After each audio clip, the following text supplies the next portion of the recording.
Ciao, salve a tutti, ben ritrovati, ben ritrovato, ben ritrovata.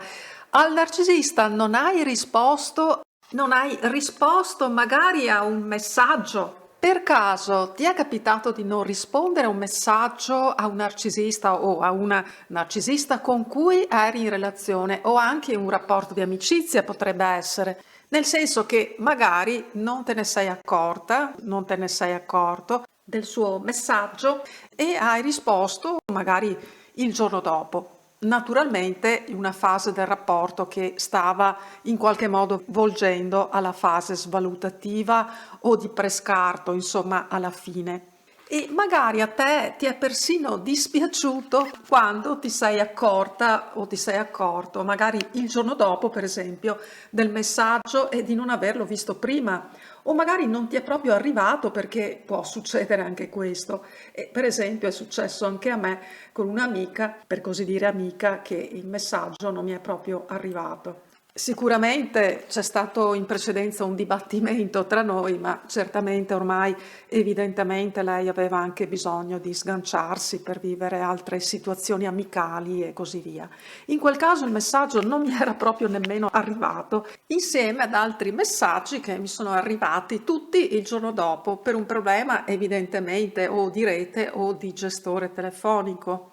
E questo è stato interpretato come la non volontà da parte mia di rispondere, insomma come una punizione da parte mia in pratica, o meglio ancora un dispetto, cosa che assolutamente non mi è proprio nemmeno passato per la mente nel modo più lontano possibile.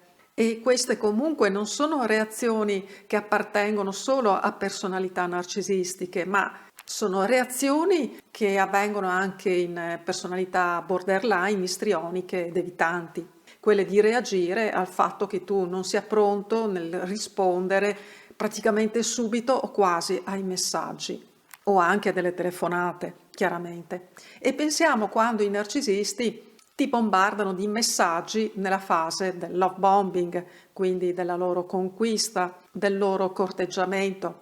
Poi però questo bombardamento di messaggi andrà via via sfumando, allorché potrà riaversi il narcisista o la narcisista o semplicemente per testarti, quindi magari potrà più in là riprendere a messaggiarti, a bombardarti di messaggi, magari in maniera del tutto sporadica o improvvisa, per vedere se sarai pronta a rispondere o perché in determinati casi magari ti vorrà controllare e guai se in quel caso non sarai pronta o pronto a rispondere, anche se ti troverai in situazioni in cui non potrai farlo, in cui sarai impossibilitata a farlo, ad esempio perché sei al lavoro e non ti è possibile rispondere.